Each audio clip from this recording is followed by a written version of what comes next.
identity, he prayed for their forgiveness. He questioned why they were protecting Maria, and Anne explained how Maria had helped their family and even saved villagers. Joseph supported her words. Despite their defense, St. Michael declared that Maria must still face punishment. Joseph aimed another arrow, but St. Michael caused a rain to fall and proclaimed that Maria would be given a chance at redemption. He explained that divine blessings fall on both saints and witches, and Maria would be spared, but with conditions. Maria was forbidden from using powerful magic in public. If she ever lost her virginity, her powers would vanish completely as punishment. With that, he summoned Ezekiel, a messenger who would act on his behalf. Maria fainted, and upon waking, she asked about the mercenaries. Joseph assured her they had been taken care of. Ezekiel, disguised as a bird, told Maria to listen carefully as her path now demanded sacrifice and discipline. Ezekiel transformed into a human and warned that if Maria violated the restrictions, St. Michael's spear would strike again. Artemis and Priapus also assumed human forms and tried to mess with Ezekiel, but Maria stopped them. Priapus angrily demanded a complete male body, but Maria kicked him in frustration. Later, while eating with Joseph, Anne asked what would happen if Maria entered the city. Artemis replied she'd be burned immediately. Anne reassured her grandmother that Maria looked well. Meanwhile, the soldiers resumed marching into battle. Watching from a distance, Maria was told by Ezekiel not to interfere. Maria responded that she too was part of the world and would act accordingly. Ezekiel urged them to return, explaining that St. Michael couldn't watch constantly. That's why Ezekiel was assigned to her. As they talked, a monstrous beast appeared on the battlefield. Ezekiel questioned Maria, but she denied being responsible. News of Maria's magic spread quickly, and she was summoned by the church. Disguised, Maria went with Joseph. The priest encouraged her to repent, but Maria refused and left. Later that night, Maria heard a mysterious voice while outside. It introduced itself as Cernunnos and asked why she continued interfering in human affairs. Maria was warned she would be watched closely from now on.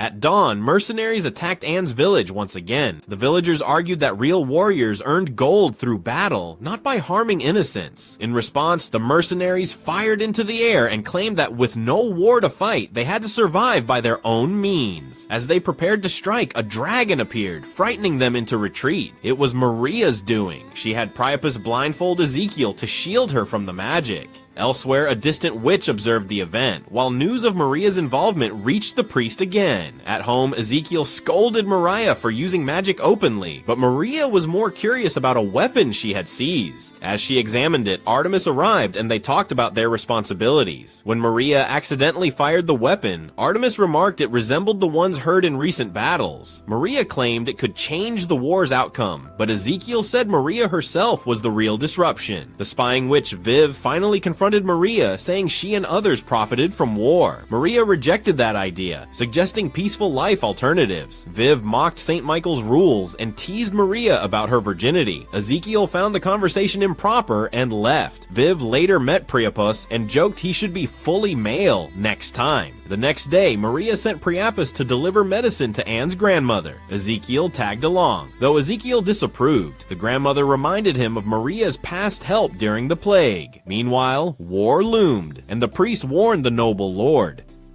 Priest Bernard met with his uncle, Lord Leconte Guillaume, to discuss Maria's interference on the battlefield. Bernard noted that her actions were swaying public opinion, and Guillaume acknowledged the war's strain and the king's increasing tax demands. The two devised a plan to lure Maria toward the English. Bernard said he would send a friend to spy on the English, while Guillaume would pass on any findings to Maria. Bernard stressed that someone righteous and strong should strike